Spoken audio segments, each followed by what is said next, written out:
Welcome to the Alabama A&M Football Review. Highlights, features, and analysis with head coach Connell Maynor.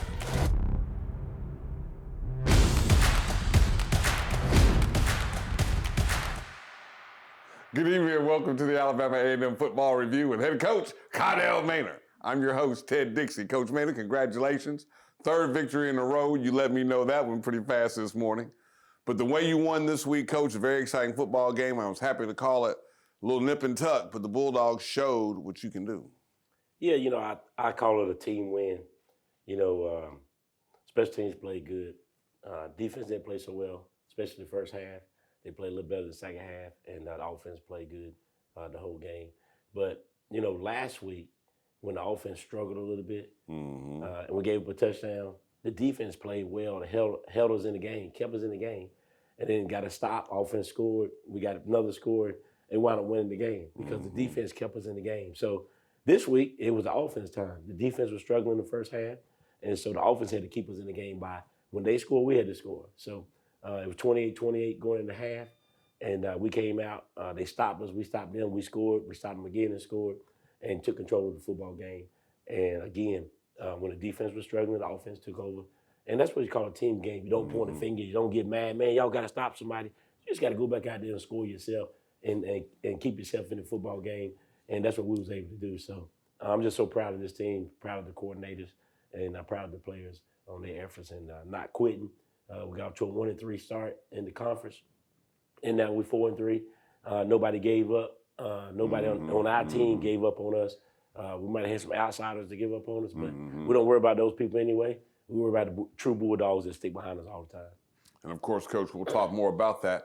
Both teams had to deal with some adversity this football season, and we'll talk about what happened at Mississippi Valley State, how they treated their adversity, and of course, we saw how the Bulldogs responded to theirs when we come back on the Alabama A&M Football Review with head coach Connell Maynor.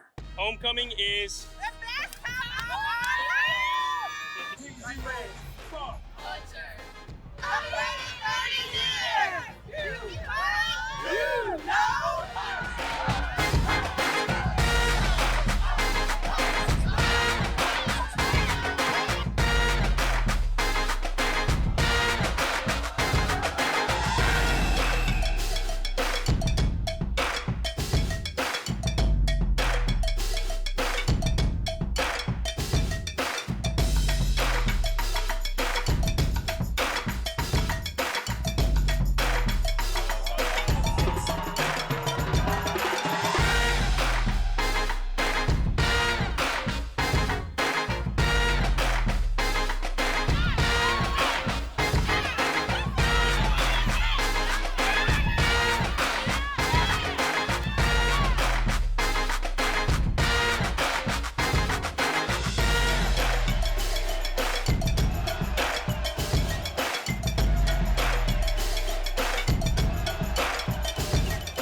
Welcome back to the Alabama A&M Football Review with head coach Connell Maynor. I'm Ted Dixie, your host, coach. Second half ball game, Bulldogs get a chance to get on top. The biggest hurdle to overcome playing at Mississippi Valley State this weekend was what? Mississippi Valley State. They had a good football team, man. You can't take it. Hey, respect all, fear none. Right. I think FAM kind of fell in that trap, at home because FAM, you took the ball and scored in 3 plays. And so I know what they were saying. Oh, we're about to kill these guys, because they scored in 3 plays. And then they got the ball and went right back down again, so they had 10 points just like that. But Valley was scoring, but FAM was like, we're going to kill them, And so you can't do that. You got to respect all, fear none, and be ready to play. And, the long ride, it's not a lot of fans in the stands. Right. But, you got to take every game as the next game is the biggest game, which it was for us. We want to keep a 3-game winning streak. We want to try to make it 4. Right. We wanted to get over 500 mark. Right. So we had a lot to play for. We had a lot to play for. And then we got a chance to play another football game. That's so right. For us, we get the opportunity to play. We're gonna prepare and give it our best shot every time we tee it up. Got a treat for you. The Marching Maroon and White made the trip. We looked over during the pregame and here comes a band. So how did that even happen, Coach? How do you decide what band goes to what game? I don't decide it, but the band decides it, and I'm just glad they showed up. You know, No, that's because, right. It's great. Again, it wasn't going to be a lot of people there, especially on our side. And for the band to come, I think they drove up the day of, got off the bus, played at the game, got back on the bus, and drove back to Huntsville. So Wow. for them to do that, that was tremendous. And thank you, Carlton Wright. And I thanked them after the game. I thanked them after the game because I really appreciated that. And that's why we want to get the W for. Another reason we want to get the W is for the band because I appreciate that drive and them coming to support us. So we want to make sure we got a W for them. The best band at HBCU. Here's some pressure for you. The best band video of the season will be on this show. I'm never that close to the band during a game, but I was yesterday. So now, Coach Nick Glenn, I told you we talk about the defensive linemen. Dorian Wesley, Nick Glenn, of course, Cortez Andrews. A lot of your student athletes, Coach, when you said the defense had to do something, the second half they did. They did. They stepped it up. We challenged them at halftime to play better, get the right fits, and get off the field because they didn't get no stops. The only stops was turnovers, you know. And I told them they hit the ball 6 times, they scored 4 touchdowns, and we got 2 interceptions. And one of the interceptions was on the 1-yard line. Oof. You know, so we wasn't playing very well at all. So we challenged those guys to come out and do their assignments and play one play at a time. And if they do that and get the right fits, then we can get off the football field. And that's what we was able to do the second half. So those guys rose to the occasion and played some Bulldog football the second half, the way they've been playing the last 3 or 4 weeks. Let's talk about Victor Barbosa, co-special team or specialist of the week in the Southwestern Athletic Conference. He hasn't missed a field goal all season, hasn't missed an extra point all season. We won't tell you who missed the field goal, but I know that was a long one. It would have been a 49-yarder to tie the school record. But a guy like Victor Barbosa, who's confident, Coach, I asked him before the game, I was like, do you mind if I tell people about your streak? He was like, no. Jim, AV, Auto Vic. Oh, that's Auto Vic, baby. He don't miss. He automatic.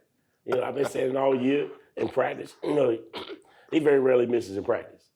He can really kick the football. He's coming off a knee surgery. Right. So he got off to a slow start. We didn't even kick him the first 5 games, I don't think, because we want to make sure that knee was right for conference. And he's answered the bell. We sent him out there. He probably, how far was it, a 52? A 48? It would have been a 49-yarder, but 49. McCready That's kicked that. right on the edge for Victor. That's right on the edge. So he has a 47-yarder in his I didn't want him to want to hit the bar or go right up under the bar and it's right down the middle. That would have been my fault that he missed. You know what I'm saying? Okay. So it was stretching his distance. So we sent out McCready. And McCready got plenty of leg. McCready just overkicked. You know, yeah. Okay, McCready, you're kicking the long ones, but just hit it solid like you always do, and we'll make it. But he tried to overkick it, that's why he hooked it. But we'll be all right. We'll be fine. Those guys can really kick the ball. And I'm glad that Victor's on my team. So at the end of the season, I would say a coach wants to have his team where? Say again? At the end of the season, you would like to have your team where? As far as performance, I mean, everybody wants to win a championship, but how do you like the cohesiveness of your team? I want my team playing consistent. Defense playing hard-nosed, not busting the assignments, playing together. And I think that's what we're doing.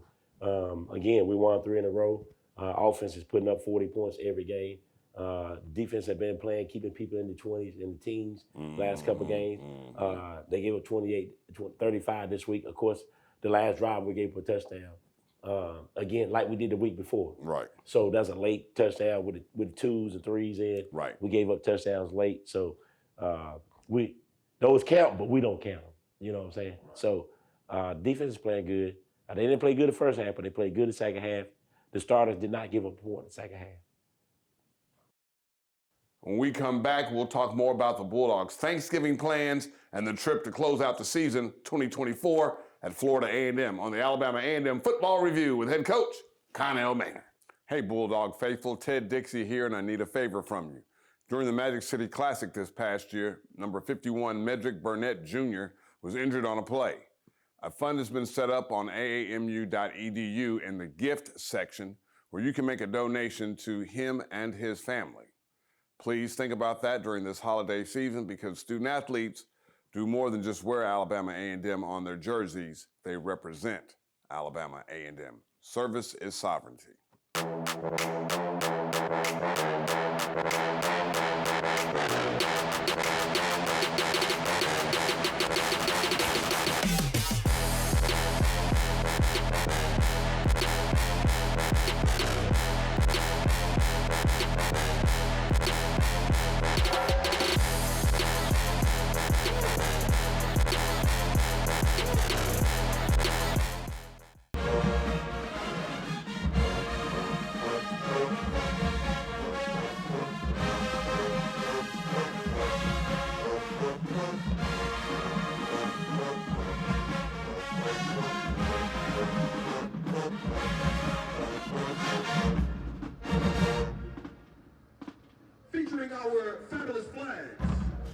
turn to escape.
Escape. Who can I run to? Arranged and conducted by Mario Ward. And now, from coast to coast and border to border, these ladies are like no other. Here's the producers, Scream, Peace, Grizzly, Divas.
Thank you for watching and welcome back to the Alabama A&M Football Review with head coach Connell Maynor.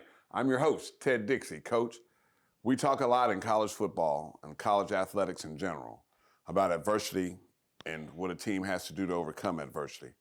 Mississippi Valley State had one of their student athletes pass away, a member of the football team.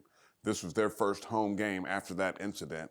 Last week, they beat FAMU down in FAMU. You go there this week. Of course, the Bulldogs are still looking out for number 51. We love you, bruh. But how does a coach, you're not prepared to do that really, coach, about handling that kind of adversity. How you get through it? It's tough, man. It's tough. The mental part is tough. You have to be mentally strong, and you just got to control what you can control and pray, put it in God's hands, and let Him do the work. Because if we sit there and worry about it the whole time, man, we won't get anything done. We won't be able to accomplish anything. And so you have to understand what's going on, do all you can as far as calling them, checking on them, going to visit them, send them some money, and then just pray. And, it's tough. It's tough. It's tough on Valley, especially on Valley because the guy passed, and it's tough on us because Metric is still in the hospital to this day. So let's keep the prayers going for Metric. Barnett, he needs them. His family needs them. And just keep praying for him. Thank you, Coach, and we appreciate that. Now let's go back to the football game. It's tied at halftime. We got a shootout going down at Itavina, Coach. And I know 2 years ago we went to Valley. They gave us the work, Coach. This time that had to be going through your head that these guys are ready to play football. Yeah, we excuse me. We knew Valley had a good football team. I'm sorry about that. It's all right. We knew Valley had a good football team, man. They normally jump out on people and be up 14-10, 14-7, 14-3. They always in the game at halftime. And so we knew they could play. They got a good offensive scheme. Their defense has been getting a lot of points. But offensively, we knew they could move the ball and score. And they showed that and proved that in the first half. If you like offensive football, you love that first half. You love that first half. Because the only stops came on turnovers. There was no punts in the first half of neither team. So they scored 4 touchdowns and had 2 turnovers. We had 4 touchdowns, a turnover, and a stop. So it was an offensive battle. We knew we just had to continue doing what we was doing, take care of the football. We told the defense they need to go out and get a couple stops, and we could win this football game. And lo and behold, they went out in the second half and got a couple more stops, and we was able to win the football game. So it was a great football game. Coach Wade had his guys ready to play, which we knew they would be, especially coming off the big win against FAM. Then doing what they was doing for their guy for the first home game, and it was senior day. So we knew their emotions would be flying and they'd be ready to play. We just had to match that intensity. Good game, Coach, as far as passing licks was concerned. I'm a defensive guy, but there was a lot of rock shocking going on in the game yesterday. There were a whole bunch of pops, and you'll see them in the highlights. Yeah, it was. It was. Both teams was hitting pretty good yesterday. Passing licks. It was. Especially at the end of the season, man, with a lot of people banged up. People still putting their bodies on the line, just playing football. And that's what you like to see. You want to see people flying around hitting. That's what fans pay for. They pay to see that. And of course, 3 interceptions by the defense, 2 by Caleb Dawson, who told me he felt he was going to get 2 picks this week, and Elijah Eberhardt pulling one down for him. Did he tell you after the game or before the game? Before. Oh, he did? He did before, Coach. Okay. Well, if he told you before, then okay, I can deal with it. He can't tell you that after the game. And then you go with Quad Brown with 5 touchdown passes. Yeah, Cornelius Brown had 5 touchdown passes. He had a good football game. I think he had about 250 yards passing. So that was the key. That was the key because not only could we run, but that opened up the passing game. And then Brown was able to take advantage of it. Donovan Wright had a great game with 2 touchdowns and over 100 yards. We had probably 5 guys with at least 4 catches. So Cornelius was spreading the ball around. And goes to show you we got more than one weapon. Because Keno didn't have a great game, but we had other guys step it up. You said Keno. Yeah. Oh, Keenan Hambrick. Keenan Hambrick, that's his nickname. Number 6 did not have a good game. He had an okay game, but he's been leading us the whole season. Right. He's probably going to be all-conference receiver. But the other receivers stepped it up this game, and that's what you want. You don't want them to take Keno out of the game, and then we can't pass the ball. Right. So we had some other guys. Didn't happen. No, it didn't happen. And of course, you said Donovan Wright. Yes, that's a receiver. But Donovan Eaglin's your running back coach. He's almost got 1,000 yards on the season. He does. He has 900, and we got one more game. So it'd be great if we can get another 100-yard game out of him, and that'll open up the passing game some more and lead to us being successful. Don't worry, Nick Glenn. We're going to talk about you when we come back on the Alabama A&M Football Review with head coach Connell Maynard. I'm not gonna lie, this is the best coach staff I've been on. I respect them on levels they don't even know. So, and I don't show it because, I'm still young, I'm still in my ways sometimes, but I definitely appreciate these guys. The whole staff, especially the offensive staff. I love those men. They definitely molding us to be better men every day. Well, I love our coaches. Our coaches, they gave me a chance. I was a walk-on 7th-string quarterback coming in as a freshman, and they gave me a chance. They said I have a fair chance to play if I just knew my plays and did what I was supposed to do every day. So I have love for them for that. They always got life lessons for you every day. You can't go a day without learning something. Hey, Bulldog faithful, Ted Dixie here, and I need a favor from you. During the Magic City Classic this past year, number 51 Medrick Burnett Jr. was injured on a play. A fund has been set up on AAMU.edu in the gift section where you can make a donation to him and his family. Please think about that during this holiday season because student athletes do more than just wear Alabama A&M on their jerseys. They represent Alabama A&M. Service is sovereignty. If it weren't for them, I probably wouldn't even be here in this position. They gave me an opportunity from the start. They told me if I come in and work, I can start. And I've just been going since then. Our coaches, our staff, they build us every day. The stuff we do out here, there's no pressure because you did it before. So there's nothing to think about, there's nothing to worry about. You just go out there and play. And when it's a critical moment on the field, you just have to know that whatever your coach calls, he putting you in the right position to make the right play. So you just got to go out there and do what you practice. Everything should work out fine.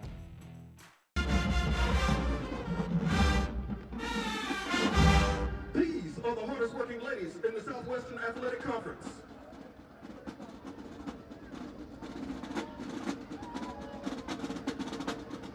Buckle up, hold on tight. It's time to take a ride on the freeway of funk.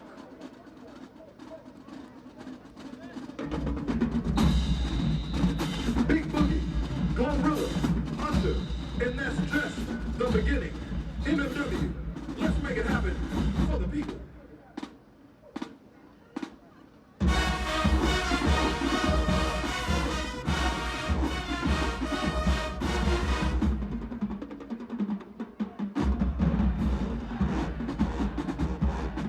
Let's go, MFW.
Ladies and gentlemen, you are now being entertained by the oldest historical black and university band in the world.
Thank you for watching the Alabama A&M Football Review with head coach Connell Maynor. I'm Ted Dixie, your host.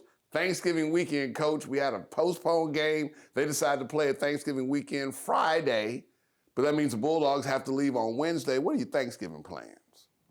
Oh, man. Well, it's a short week again, number one. So that part. We got to get prepared to play a good football team, defending champs in our conference at their place, where they got one loss in the last 4 years. So, number one, we got to get prepared for those guys. But we are going to go down on Wednesday. We're going to fly. We'll have a nice meal Wednesday night. And then Thursday afternoon, we'll do a Thanksgiving feast. Okay. Probably about 2 o'clock. So we'll get up practice probably about 10. Get back, change, and then eat. And then we'll watch that practice tape. And then we'll get ready to play Friday and against a good football team and try to close this thing out with 4 straight wins. We don't have information about kickoff time yet. I understand it was TBD for a moment. It was 2 o'clock at one time. But if it is, you can go to AAMUsports.com or go to WJB.org and see the announcement of when the pregame show will be on, and then we will have the kickoff. Coach, what's your last word? Thanksgiving weekend, man. We got Bulldog football on Thanksgiving weekend. Yeah, man, we're still playing football on Thanksgiving, man. That's always good, you know. Normally, it's our playoffs or championship or something like that. So you're playing on Thanksgiving, that's great. Because I always tell the players, hey, man, you got to rest your life to go to Thanksgiving, have Thanksgiving. You got right now for a football game. You know, you better play while you can. Oh, man, I want to play this Thanksgiving. Man, you got to rest your life for Thanksgiving. You got another chance to play college football game. You better thank the Lord, go out there and go and play. We'll take it there, folks. Thank you again, folks, for watching and being with us all season on the Alabama A&M Football Review with head coach Connell Maynor. Good night. Bulldog fans, thank you for joining us today for the Alabama A&M University Football Review. Bulldog faithful, we encourage your support and participation. Until next time, go Bulldogs!